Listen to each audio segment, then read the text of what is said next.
10 বছর ধরে তো এইভাবেই খেলতেছি, আর কত সেট করবো। অ্যাজ এ ক্যাপ্টেন বলেন, অ্যাজ এ ব্যাটসম্যান, আমি যখন ব্যাটিংয়ে যাই তখন তো আমি ক্যাপ্টেন থাকি না, আমি ব্যাটসম্যান থাকি। ডেফিনেটলি যে কোনো টিমকে বিট করার মতো মেন্টালিটি আমাদের আছে। আপনার কথা জিজ্ঞেস করেছিলাম, আপনি নিজেকে ওইভাবে সেট করবেন কিনা যে যেহেতু খেলতেই হয় এখানে ভালো করে নিজেকে ভালো করা যায়। 10 বছর ধরে তো এইভাবেই খেলতেছি, আর কত সেট করবো।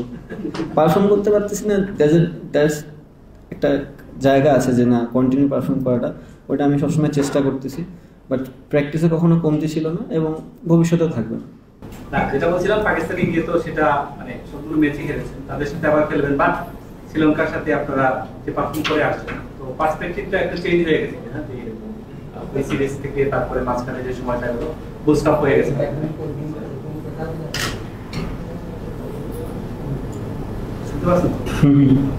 কোশ্চেনটা কি?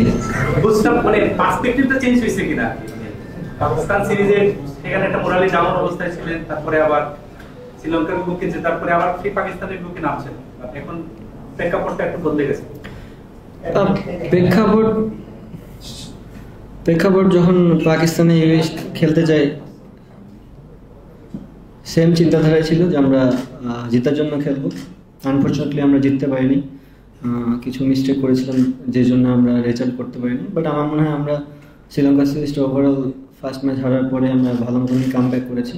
অবশ্যই আমাদের প্রত্যেকটা প্লেয়ারের ভিতরেই কনফিডেন্স সে গ্রো আপ করেছে, but at the same time different condition, different team, different ball and bat game. So আমার কাছে মনে হয় যে পার্টিকুলারলি আপনার ওই দিনে আবার ওইভাবেই গুড ক্রিকেট খেলতে হবে।